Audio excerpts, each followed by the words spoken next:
Hi, welcome to CafeSoCo. My name's Dan Gold. It's okay. No one will know the bit that I just made a mistake. This is CafeSoCo, unless I've just mentioned that. My guest today is John Himpey, who's a broadcaster, travel blogger, writer extraordinaire, and most of all, person that's willing to be there at 9 o'clock in the evening in Hong Kong. Hi, John. Hey, Dan. How are you today?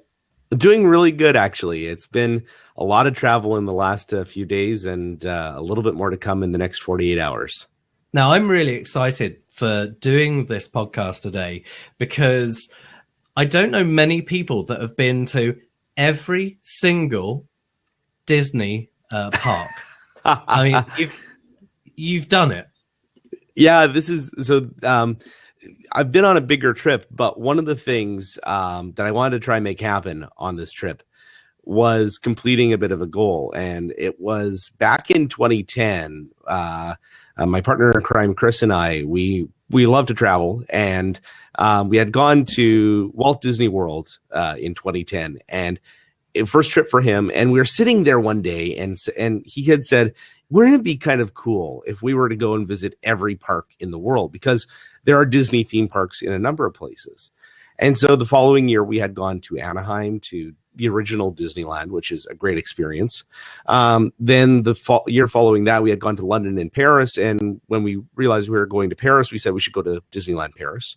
So we did that. And then Chris moved to Tokyo in 2013. And in short order, shortly after moving there, he bought an annual pass to the Tokyo Disney Resort. And actually, he's doing a rather extensive blog. tdrexplorer.com is his website. And they do a podcast and all that kind of stuff, all about the parks in English in Japan, because there's a considerable English audience and not a lot of content. So he's been working on that for the last 2 years. And then when I was in this part of the world, traveling through Southeast Asia, it just made a lot of sense to meet up in Hong Kong and go to Hong Kong Disneyland, which is, as of right now, at this moment, the final park to visit on our list of parks to visit in the world of Disney. However, June 16th, 2016, that all gets screwed up when they open Shanghai Disney Resort, which means they have to make a trip to Shanghai sometime in the near future. So it's awesome that you've kind of managed to integrate this trip, this journey that you've been on to hit up all the Disney resorts and get that into the travel blogging that you've been doing, because that's made for some great content. Now, for anyone that doesn't know, today's topic is 5 things that you need to know about being a travel blogger. Now, I've got a list of 10 here, and I think that we can narrow this down to 5 distinct takeaways. Yeah. For you, what has been the most challenging thing when you've been traveling in regards to sourcing content, producing content, distributing content, or has it started from the very beginning, the planning stage? What was the largest challenge? Finding the story? You know, finding the stories isn't that tough, because if you're doing travel correctly, you're going out and you're experiencing a new place every day. There are things that strike you as interesting. There are things that strike you as, gee, people might want to know about this. And so finding stories is actually pretty easy. It is the discipline in consistency that I think is the killer for everybody who gets involved in blogging. And it's not just travel blogging. I mean, if you are running, a communications department for a company, let's say you are doing content marketing for your company, and you have no plan for consistency whatsoever, you are screwed right out of the gate. And I think that is the biggest challenge, especially on the road, because you're dealing with bus schedules, train schedules, flight schedules.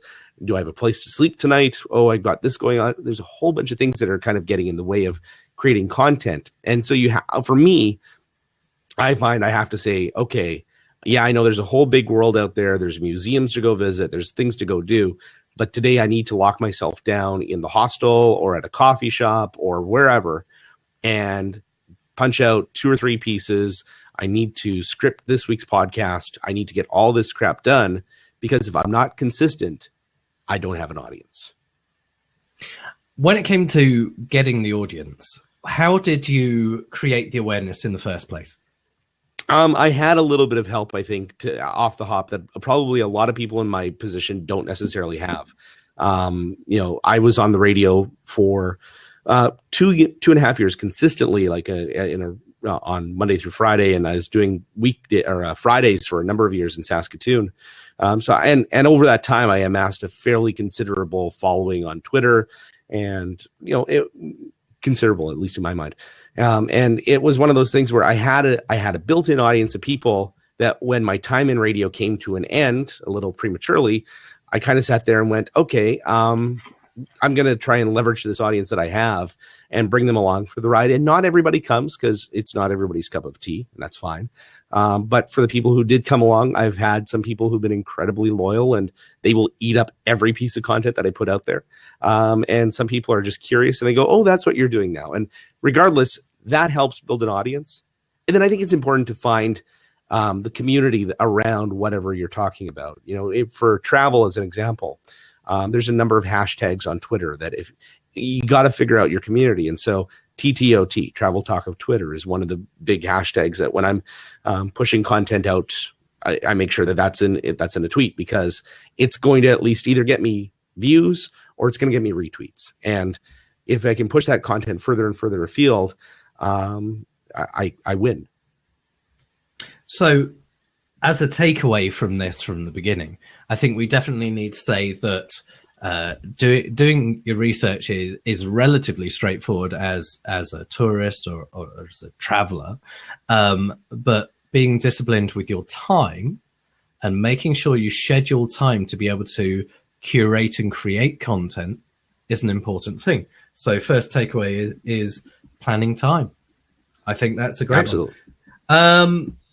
So you were lucky you had your existing audience that you were able to bring elements of them, and you had the new audience that you were able to bring along as a new crowd, a new tribe. How have you found being useful? Because the one thing that I really want as a consumer of content is for any content to have value to me, it needs to be useful. So let's say that I'm going to be traveling to a place that you went. So let's say Tokyo. Let's say, I want to know about that. I'm going to find your travel materials interesting, but it needs to have a takeaway for me, something where I go, you know what, I've got to go there because John said so. I think with that kind of stuff, it's a double-edged sword. On one hand, being useful is something that'll get you way more traction in the long run than any other kind of content. And the flip side of that is that in the short term, it doesn't give you that warm, fuzzy feeling that you get from other content as a content creator. So you're playing the long game with useful content all the time. It's evergreen stuff will not get you the traction on day 0, day 1. It's day 31, day 41, day 51, where if you've written that content correctly, you've SEO'd the heck out of it. Sorry. And you kind of get yourself, you create content that's going to be easy to find and easy to understand and easy to read. That's where the payoff comes, because there are pieces that I have. A good example, and you mentioned Tokyo. I did a long read piece on SIM cards in Japan, because it's a bit of a strange market when you go to. If you bring a cell phone along, there are some things you got to know, some rules and all that kind of stuff. And that piece routinely continues to get hits to this day, even though it's about a 3-month-old piece. Whereas, and so on day 1, it didn't get a ton of hits, but over the course of time, it's cumulatively built up this great audience of people who've read it. Conversely, the personal experiences, the stuff where I talk about stuff that has happened to me, gets this great kind of surge and rush of people in the early days of it getting posted. But then it dies in the long run. And that's one thing I've noticed. I had a piece about how I had a bit of an unfortunate circumstance in Borneo, where I was going onto a boat and I had a digital audio recorder with me because I wanted to get some sound for my podcast. Natural sound, if you're doing podcasts and you're trying to take people to where you are, natural sound's great. You should do it all the time, except for when you drop your recorder in the South China Sea and you lose it forever. And so I wrote this piece and it was a great experience in the long run, because had I not dropped that recorder in the sea, I wouldn't have realized that my travel insurance had run out. And so it was like this horrible thing that happened that prevented an even more horrible thing from happening. So I shared this personal story, and in the short term, it got this great surge of views, because it was something that had happened to me, and it was a bit of an emotional piece. But it has not seen the light of day for the most part ever since then. So you have to understand, being useful is playing the long game. And a lot of great bloggers, especially in this sector, have made the conscious decision to be useful rather than being personal. And I think that's a very clear choice you have to make. And I've been trying to do a little bit of both, because I'm still trying to spread my wings on trying to be a good storyteller. I think as much as this is about being, kind of winning, I think it's also about skills development as you go along. That's a big part of the reason why I decided to do this kind of content, is because I didn't want to get rusty.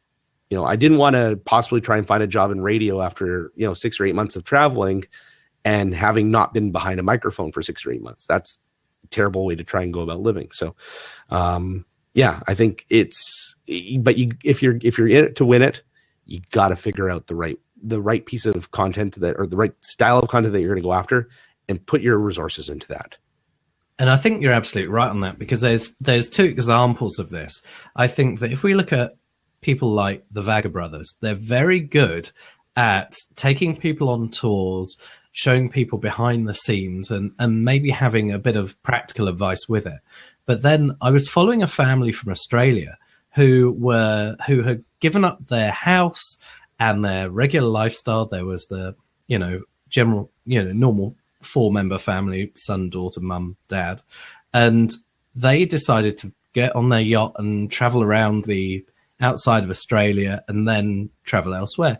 And theirs was all about how the family dynamic was interacting, opening up their lives to really have a warts and all view, still controlled, but a very open view of it.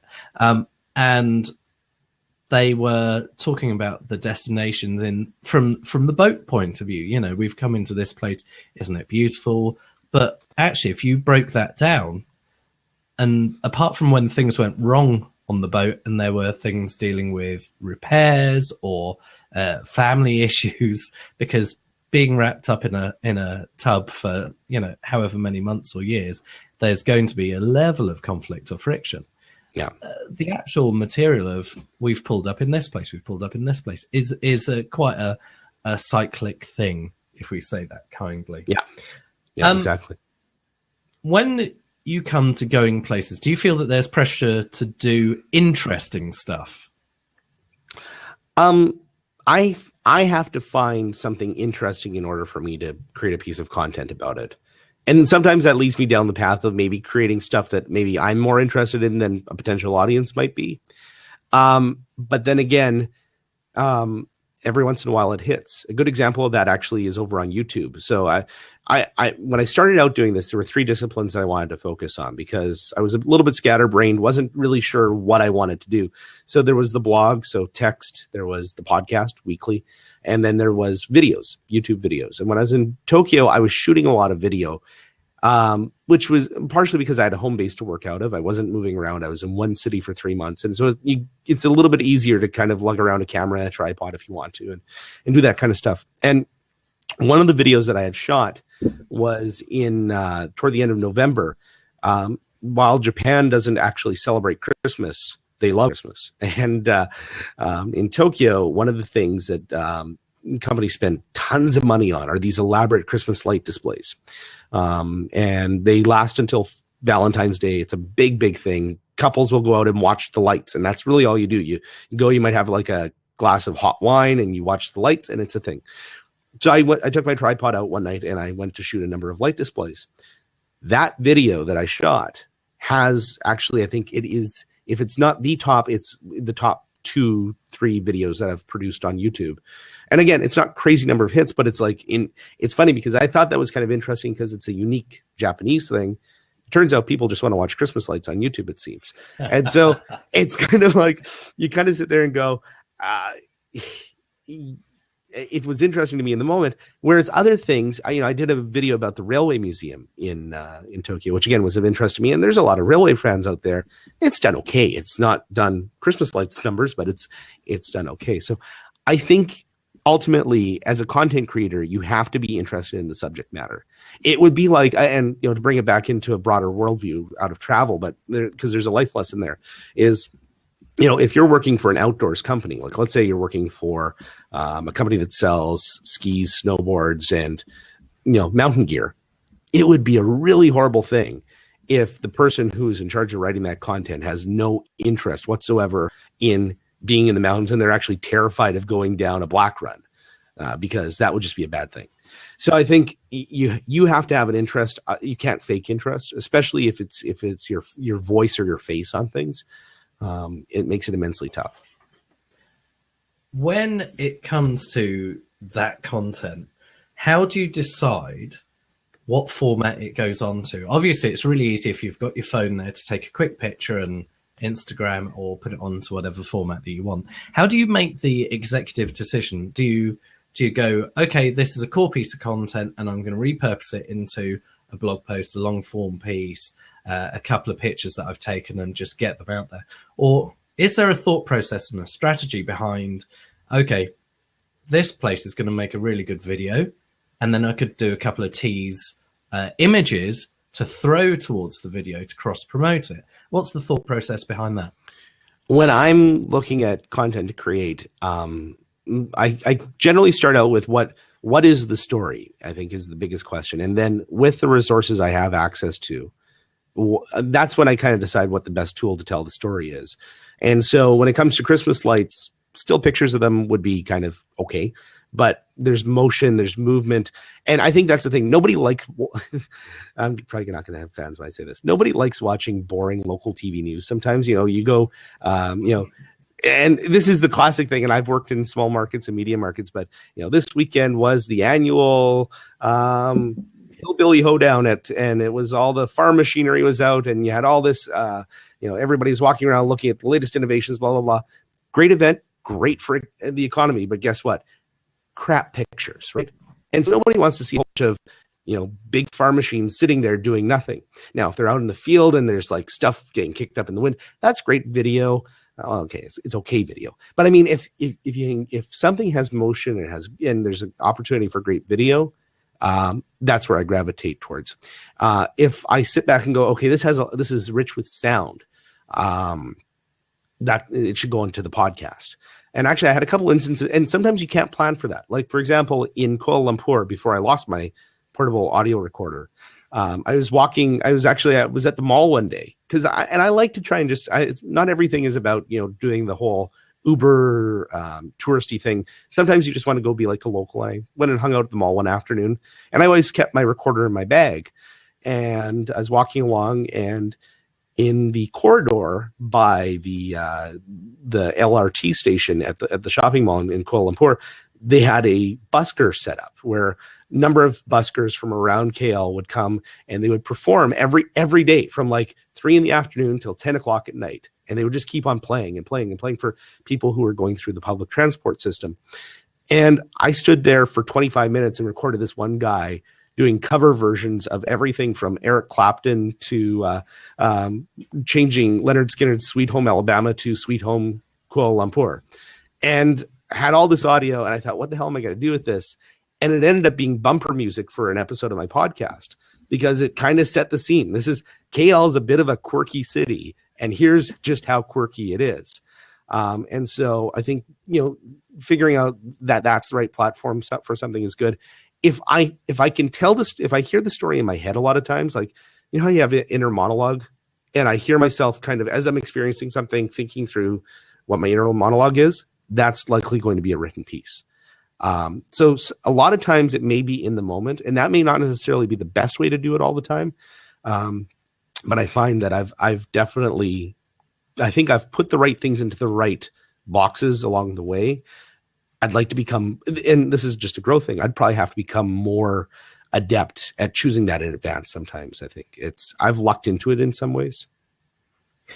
When it comes to the traveling, I think we can take away from what you've just said is there's always an element of be spontaneous. Don't rigidly plan things, because sometimes things just happen. If you're prepared, you've got a recorder there, or you've just make mental notes even to capture that moment of how you felt or how it sounds. At the moment we still can't transmit smells, which maybe via the internet is a good thing with some of the things that people put on Periscope. But I think that your story about the guy in Kuala Lumpur is certainly a very interesting one. Oh no, sorry, carry on. No, I was just going to say a flip side of that, though.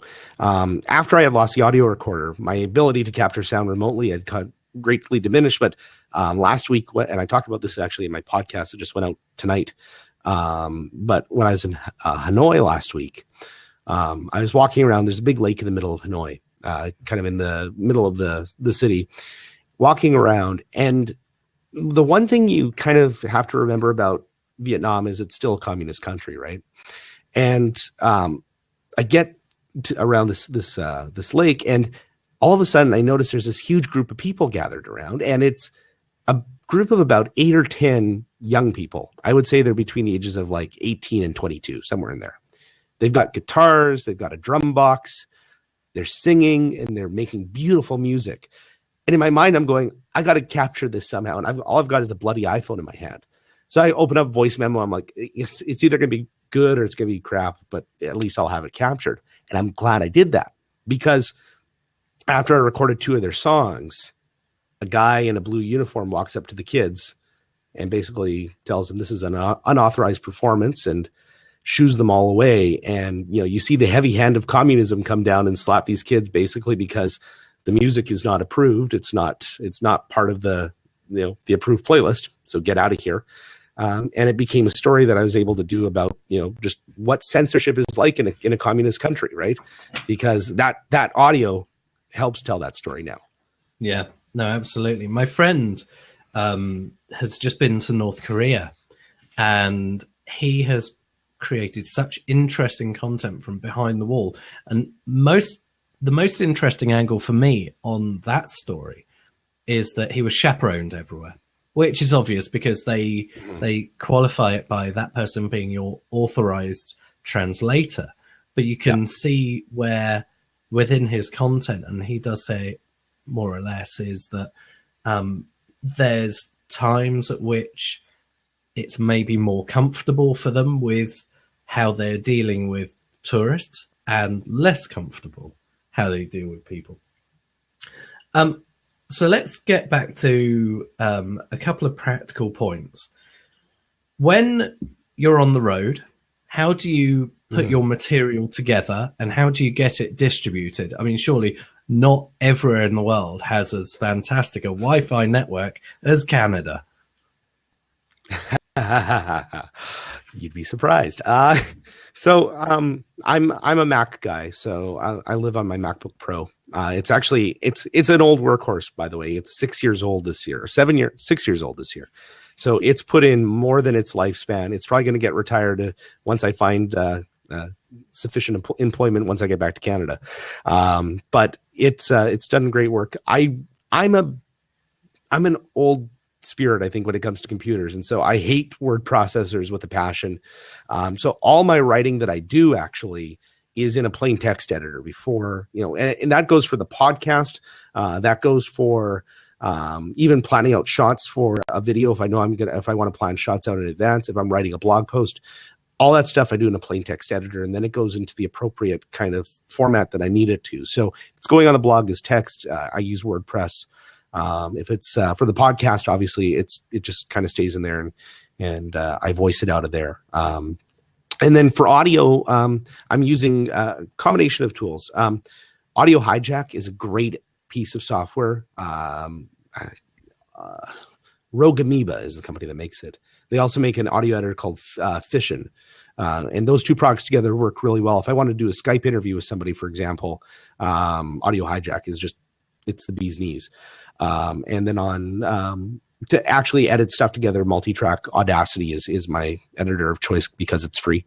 For video, I've been using Final Cut Pro. And then the choke point is, like you said, the internet. And I've been surprised because the quality of internet has been fairly good along the way. Malaysia actually has surprisingly good internet. KL is not bad at all. And actually, even in places like Borneo, you have very good connection speeds. What mostly hampers them, to be really honest with you, is the phenomenon of Netflix and chill. Hostels become a place where everybody has a tablet or 2 or 3 and a laptop, and all 3 of those devices are streaming something. And so at about 9 o'clock at night, when you're trying to upload a video to YouTube or a podcast to the website, that's where you hit your choke. And so it's a matter of, figuring out the right way to do some of that stuff. I also try and, I keep my iPhone with a local SIM card in it at all times. So and data is so cheap here over wireless that frankly, I'm okay tethering to my phone if I have to upload something. I've done that a couple of times and make no apologies about it. That's why I'm paying for it. So, but yeah, I was really surprised. Like in Malaysia, for example, I was spending 50 ringgit, 42 ringgit, something like that. So not even just over 20, not even 20 Canadian dollars for, I think that was for 3 gigabytes of data. So it was really dirt cheap. It was great. But yeah, it's Wi-Fi is really the choke point, and surprisingly, it's been okay along the way.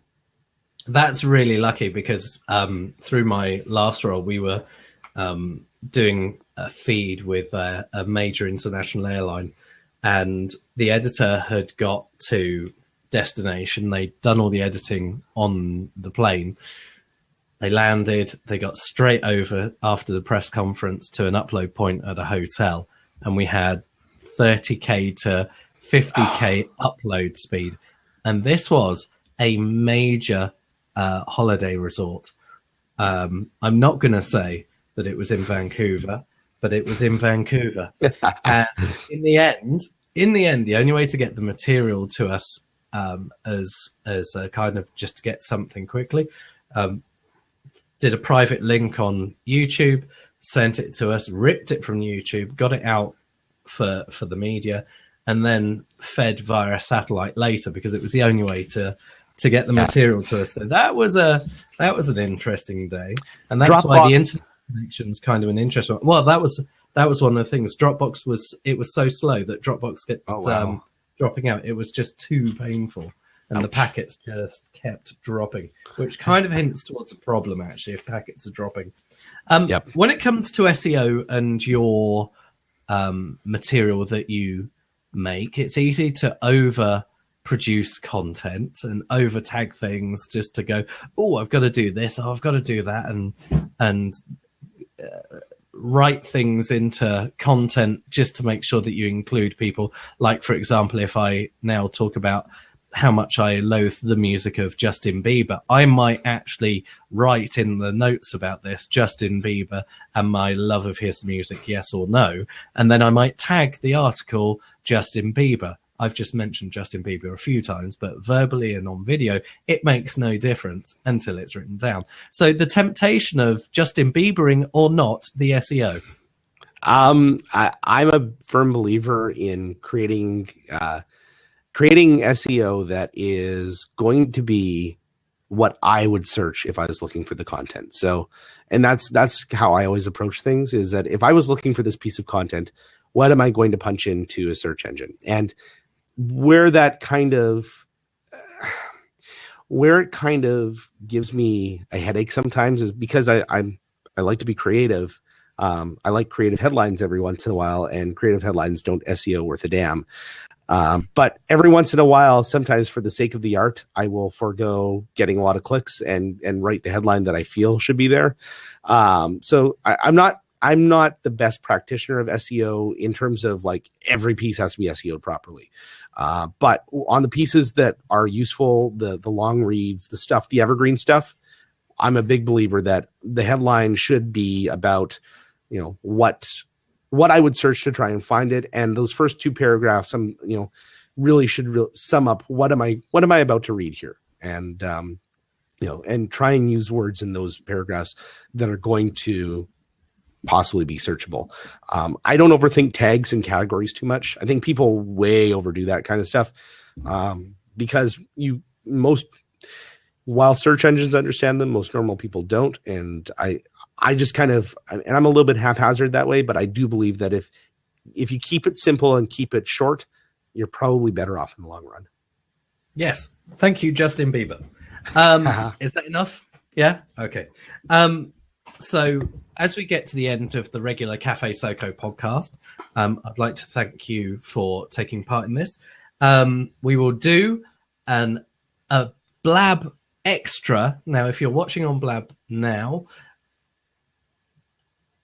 then you could just carry on watching, or you can watch this again at a time of your choosing. The link will be in the page with the podcast. So the 5 things that I've got from you to this point, and actually I think we'll carry on with this list a little bit further after the end of the podcast. So 1, planning time for production, making sure that you've set the time aside. 2, choosing whether you're going to be interesting and a storyteller as against a practical list informing person where it's practical tips, making the decision whether it's story first or it's a list of practicals.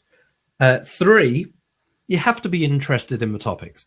You have to be authentic, because if you don't care about what you're doing and if you're not living the story, it's just a presentation that feels artificial. That's what I'm getting. 4, be prepared to record at any point and be spontaneous. Even if you lose that material down into a river somewhere, that material is still gold, and make sure you've got it backed up. And 5, look from the view of the audience. When you're writing blog material or producing a video or producing a podcast, what is it that your audience actually needs? Where's that convergence point between you telling your story and what they're interested in hearing? I think those are the 5 things that I take away from what we've talked about so far. And I think we'll do a couple of Blab Live extras to just round out this as an exercise. John, for this moment, as this is in the podcast, John, thank you so much for joining me. If people want to find out more, where could they go? The website is gonejohn.com. Twitter, it's @gonejohnlive. Facebook, Instagram, same coordinates. And for me personally, because I tried to separate the project out from everything else that I do, @John Himpie, JOHNHIMPE, and johnhimpie.com is where you'll find all my other stuff. John, thank you. Thank you. And now the Blab Extra.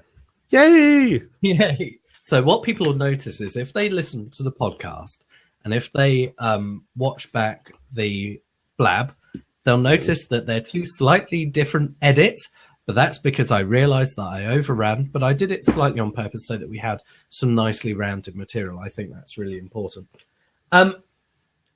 When you're looking at everything you do during your journeys and carrying all this equipment and thinking of doing travel blogging as a project, at what point do you draw the line between being a tourist with equipment and being a professional on a job? I mean, the mindset of how you pack your equipment might change rather than, it's just a casual piece of equipment, goes to this is an essential piece of equipment. Yeah. And then you mention about dropping your recorder and then going, this is actually quite good because I've my insurance has lapsed. And, we've all done something or other in the last, however many years of our lives we've gone and had one of those moments. So where's the mindset between the professional communicator and being someone traveling and insurances and the importance of equipment, backup equipment, knowing where to source equipment? Yeah.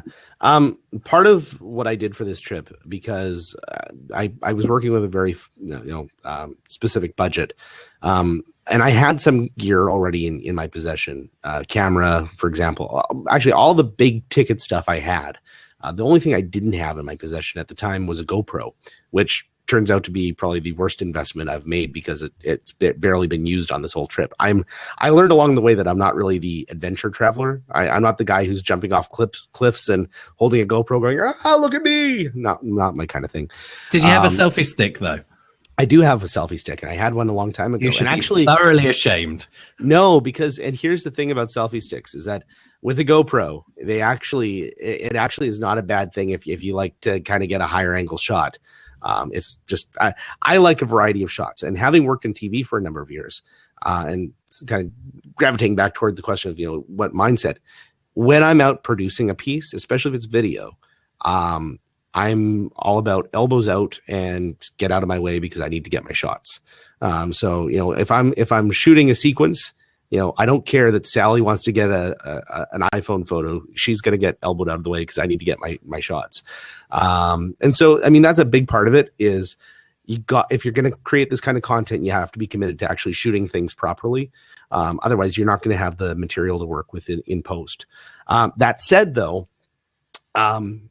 you have to be flexible. And Japan taught me about flexibility tons because and this is the thing I learned because I went to Japan with this mentality that I'm going to create all these great pieces. One of the pieces, I actually shot most of this piece. It was the folks who make the Toto toilets, the Toto Japanese super toilets. They have a showroom in Shinjuku that you can go to, and you can see all the latest innovations in Japanese toilets and bathroom fixtures, which is cool because Japanese toilets are one of the most amazing things in the world. They have like this electronic keypad that it'll spray and clean you off. It'll air dry you. There's a deodorizer that'll run and all these kind of things. Like it's high tech bathroom gear, right? And Japan has a bit of a reputation for this. I thought it would be cool to go and do a video of the showroom and some of these different things. And so I get to the showroom and I've shot all this stuff and I'm about to shoot my last shot. And these two lovely ladies come over to me and they're very typical Japanese women who are they don't want to disrupt you. They don't want to be, put you out of your way, but they come over with this piece of paper and they say, please read. And I look at the piece of paper and it says, no video photography and only for personal use. Well, I was going to upload to YouTube. And so logistically, I can't complete the shoot. And that was the first instance. That was like day 3 of being in Japan. And for the rest of the 90 days that I spent in Japan, I kept hitting brick walls, which were not allowed to shoot in public, not allowed to shoot video here, not allowed to do this, not allowed to do that. They are very big on privacy and shooting stuff in public. However, there were still things I needed to get. And so taking the professional mentality of I need to get my shots, I would break out the iPhone every once in a while and play dumb tourist. And so, for example, at one of the department stores, there's a Kit Kat Chocolatory, it's called. It's a Kit Kat boutique. They sell high-end Kit Kat. They had like gold leaf Kit Kat for Christmas time. And it's one of the few places in the world that sell it. And I went there and I thought, well, I can't break out the big camera. And I knew this going into it. So I had the iPhone and I'm gently kind of, I'm taking really good shots, but I'm kind of looking like a dumb tourist in the moment. And so that's where you have to kind of have this mix of, you have to kind of be able to play the part of a tourist. But if you don't have the professional mindset, you might as well not be bothering to create content.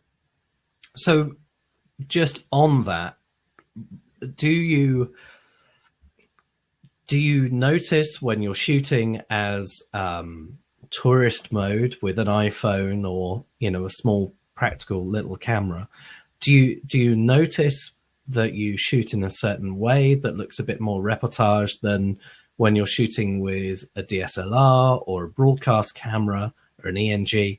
Yeah. Do you notice your shots are different because obviously you can get that much closer? Does it feel a bit more personal when you look at the shot? To be honest, everything I've shot on the road has been ENG style, and mostly because, my biggest limitation actually is with my DSLR, is to do zooms and that kind of stuff. I don't have a graceful way to zoom in and out of things, and so everything has to be straight cuts if I want to, wide shot, close up, that kind of stuff. So there's not a whole lot of movement with the camera, and I've only got an iPhone 5, so there's no image stabilization, that kind of stuff. So I'm very gentle when I'm shooting with my iPhone, and you're right. As a result, you get a little bit more up close and personal with some of the things that you're shooting, but it's still in that ENG format where I'll go to the back of the room to get a wide shot. I'll get up close and I'll get a close up and kind of move around that way. And so it's it's kind of applying the mindset to it. But I've always been a big fan of. I was a big fan in the 90s of City TV. In Toronto. And one of the things that they pioneered use of actually was taking consumer grade gear and shooting broadcast television with it. I mean, the whole idea of the videographer for City and Much Music and those entities back in the 90s required that kind of gear. And so that was one of the things I tried to focus on through a lot of my career was, when I was working in TV is, okay, how can I use this other stuff and shoot good quality things? And I've built up a bit of a skill set with that over time. So when it comes to insurance, particularly, you mentioned that at one point it lapsed. Yeah. How do you stand as a travel blogger when you've got this equipment with you? Do you have to declare that you're a professional working, or do you basically go, I'm a traveler and I'm doing a blog? Two separate things. Yeah, and it's the latter for me. I'm a traveler. I've got a blog. I shoot a lot of stuff. I shoot things professionally, in a professional style. But when I look at my Google AdSense at the end of the day, it's not even going to pay for dinner in Hong Kong tonight. So, it's kind of like, there's a reality to it, is that I consider the fact that because it's more of a passion project and the monetization hasn't been a focus. And if it was a bigger thing, I think there would probably be a bigger conversation about it. But even my sense is with a lot of travel bloggers that are out there and travel vloggers, they're going around from country to country on tourist visas. And, if you don't have a huge supporting crew, you don't really kind of raise red flags. And so I'm willing to kind of keep skating by on that for now. I wonder, when it comes to people like the Vagga brothers particularly, they must be known so well around the world that they must be on professional tickets, but we can only guess. Yeah. Well, so backing up though, there's one, from a purely professional perspective, there's a great TV show. It's on Netflix still for a while, called Departures, which if you haven't watched it yet, it's worth watching on Netflix. It's two Canadian guys and a cameraman. And they traveled the world over the course of 3 seasons of the show. The whole premise was going to places that aren't necessarily the traditional backpacker places. And actually, in one episode, they went to Libya, they went to North Korea. They've been all over the place. And going into Libya, they had issues, I know, because of the type of camera they were shooting with. They were told, oh no, you're journalists, and so we need to have a proper media entourage with you. This is back before Libya became a mess. So they ended up they were treated like proper media journalists in Libya, whereas a lot of other countries, they kind of just, go right through customs and it's a big ass camera. What's your problem? Just want to say hello to Jane and hello to Colin. Thank you for joining us. When it comes to the things that you've learned on your journey, for a start, can you just tell us a rough list of where you've traveled over the last few months and what are the things that you've learned from a practical point of view? Sadly, my list of destinations is not as extensive as I had hoped it would be. And it's mostly because of budget. Budget did not last as long as the trip intention was. And so I spent 3 months in Tokyo. And that was really, I love Tokyo. I had a place to stay. It was the right place to go at the right time. And I thought that would be a good kind of place to maybe figure out how to do some of this stuff in a place I was kind of familiar, but I could still be tourist. So that was starting point. And then after New Year's, traveled to Malaysia and actually spent just over a month in Malaysia. So starting in Kuala Lumpur, worked my way south through Malacca, Johor Bahru, went to Borneo, went up to Langkawi, Penang, and then all the way back to KL. And at that point, I was trying to decide where I wanted to go next. And I had so many people who kept on saying, oh, Bali's fantastic, Bali's fantastic. I thought, okay, cool. I want to go to Bali. And then I looked, and it was during Lunar New Year, and the prices were about 4 times and just not what I wanted. So Vietnam was fairly affordable, and I was actually able to, from a flight perspective, and I was able to wrangle my visa within 24 hours. And so got my visa, bought my plane ticket, and spent the last 25 days in Vietnam. And after that, came up here to Hong Kong. So the number of destinations haven't been that grand, but as I've said on the blog and on the podcast, I'm coming back to Canada to hit the pause button. It's not the stop button. And so my intention is to work for a while longer and then, continue traveling. So this is not over, as they say. I like the way that you put that. You've just put it that I'm pausing what I love to do. I'm going to go and do some work now, and I'm going to get back to this a little bit later on. So just for people that have just joined us, just give them the digits of where people can find you. Sure. So web, it is gonejohn.com. On Facebook, Twitter, Instagram, it is Gone John Live. There are too many Gone Johns out there, it appears. And then for personally, if you go right up there, at John Himpy is my Twitter handle, and samespelling.com is my personal website. So the whole purpose of this is to give people advice, or maybe not advice, but share your personal experience on having traveled around. We've got this list of five things that you can do to make sure that you win at social media whilst you're traveling the globe, or any particular country. We've said planning time and setting time aside for your production, choosing whether you're a really interesting, fun storyteller or a practical list person that just gives tips and hints, because there is a mid ground, but it tends to be that people fall into one or the other. You've got to be genuinely interested in the topics that you are recording, because if you're not, it's not authentic. It's just going to come across that you're going through the motions. Be prepared to record at any time or make notes so that you've got that material, because if you haven't got it, you can't share it. And always look at things from the view of your audience as a part of your general storytelling, because if you're telling the story and you're not taking into account what they need or what they want from you, then it's going to go nowhere. Now, that's an interesting thing. Did you look at analytics? You said about AdSense just now. Did you look at analytics at all to see whether some blogs worked better than others? Did you play with A/B testing with titles at all? Not A/B testing, but I would watch to see what would get traction after it went up, and also track it for time afterwards. And that, I stopped doing certain things after I for example, one of the things that I had done early on, I thought kind of in this mode of, let's see, throw a whole bunch of stuff at the wall and see what works. And so before I had left on the trip, one of the posts that I had done was about travel music and the music that maybe you listen to when you travel, and create a Spotify playlist, because I thought, well, maybe that's a good way to engage people. And it sunk faster than my audio recorder did in the South China Sea. It was dead and gone. And about a week later, I pulled it off the site, and it was just gone, because it got no traction whatsoever. Nobody cared.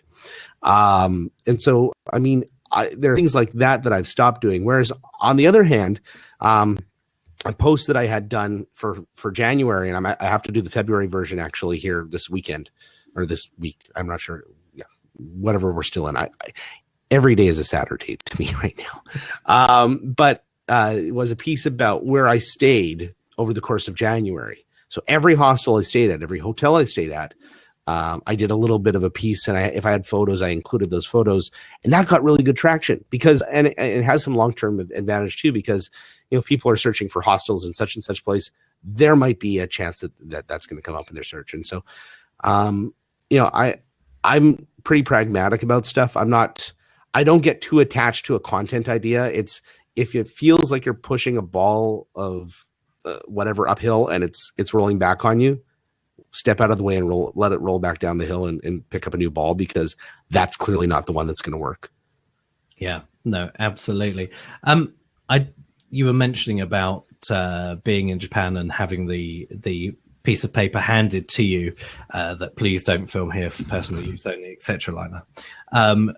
In London, virtually everywhere there's don't film, don't do this, don't do that, and then you've got the police not always, in UK law, not always understanding the rights and wrongs of public filming or filming in a public place. Have you encountered, beyond the toilet episode, which if you haven't seen what happened, just go back. It's not as salacious as it sounds, but I think it's an interesting story. But if it gets people to rewatch, let's do it. Yes, Justin Bieber and Japanese toilets. Yes. So have there been any moments where you've had that? Oh, I really can't. Yeah, I mean, I'll back up one more step on Japan just to kind of lay the groundwork of how serious it is in Japan. Television news in Japan, if they are filming B-roll of somebody, say like somebody's walking out of a courthouse, and that person is in the center of the frame, everything else around that person, objects, people, buildings, are blurred out. And so that is the After Effects guys in Japan television have jobs for life, because literally that is a requirement of television news in Japan. So that's the extent to which they believe in privacy, which I think is a little over the top, but that's just my editorialization on that. I would say I encountered it in places that were expected. I mean, I went to Tokyo Game Show, which is in the United States, they have Consumer Electronics Show and the big video game expos and that kind of stuff. Video Game Show is, or Tokyo Game Show is the video game expo in Tokyo. I think they say something like 30,000 people go to it in a day. It's crazy. And there was a brand new Star Wars video game, I guess, that came out, and I was trying to shoot some B-roll because they had a setup where there were people kind of in this kind of Last Supper formation playing against each other. And it looked really cool. And I held up my camera, not even for 5 seconds.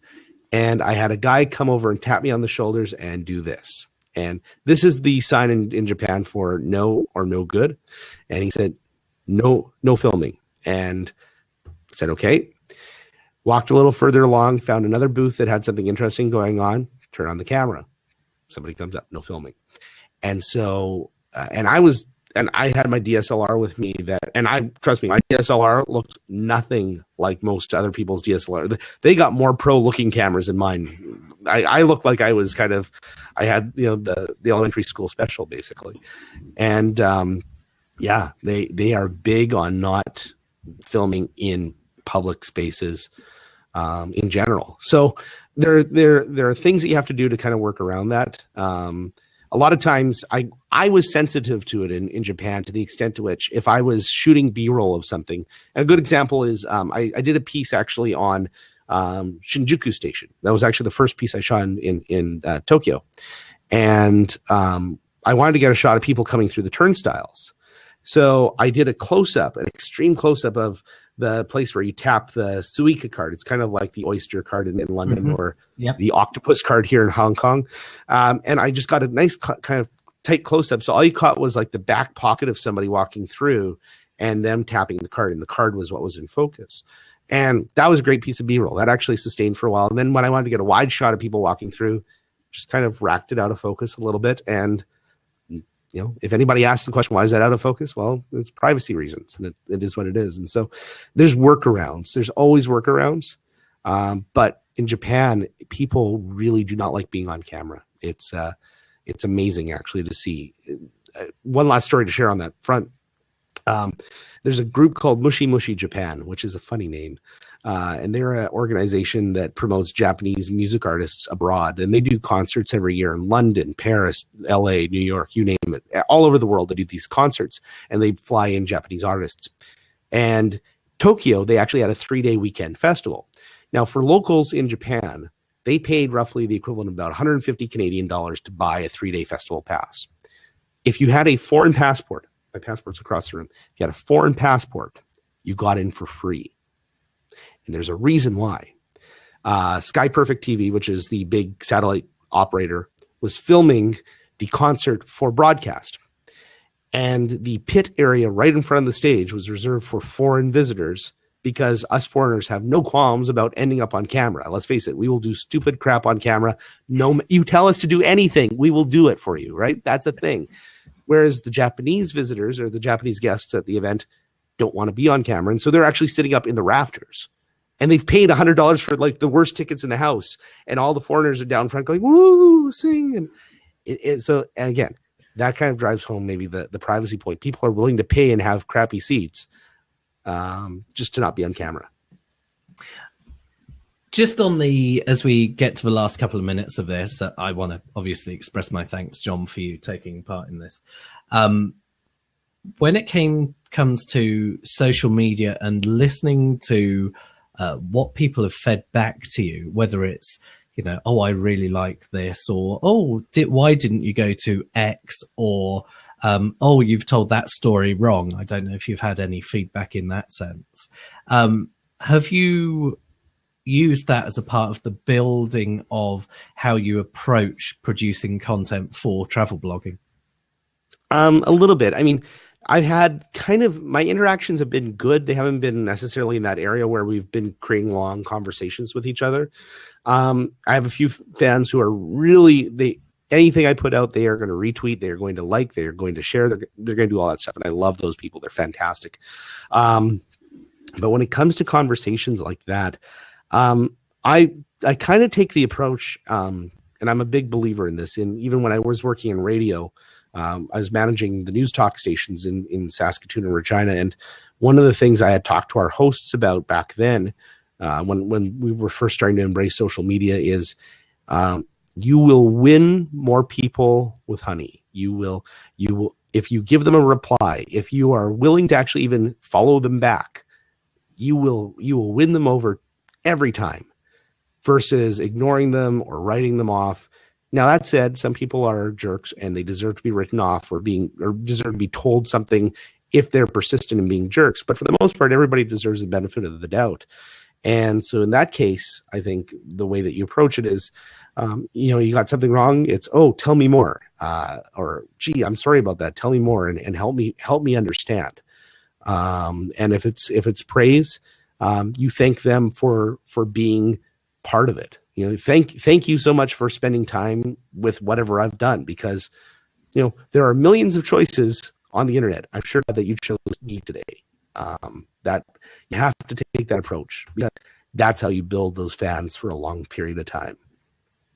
Well, John, as we've just hit 10 p.m. in Hong Kong, thank you very much for joining us here in Canada and wherever people are in the world watching this live, watching it again, or via the CafeSoCo podcast. Don't forget, search CafeSoCo on social media and you will find everything related to this and future productions. John, thank you so much. Next week, I'm going to be speaking to Chris Flack, who is a visual communication specialist. He's a fantastic designer. He was behind a amazing campaign called Comic Sans for Cancer, and it was a campaign where lots of artists gathered together and joined their hatred for Comic Sans, the font, and did something good with it. The first time anyone's done anything good with Comic Sans, in fairness. I can see that Donna's on this blab at the moment, and Donna is a very good designer. I was talking to her the other day. But yes, next week, Chris Flack will be joining me from New Zealand. This is crazy. This week it's Hong Kong, next week New Zealand, and then the following week going to be speaking to someone from Toronto.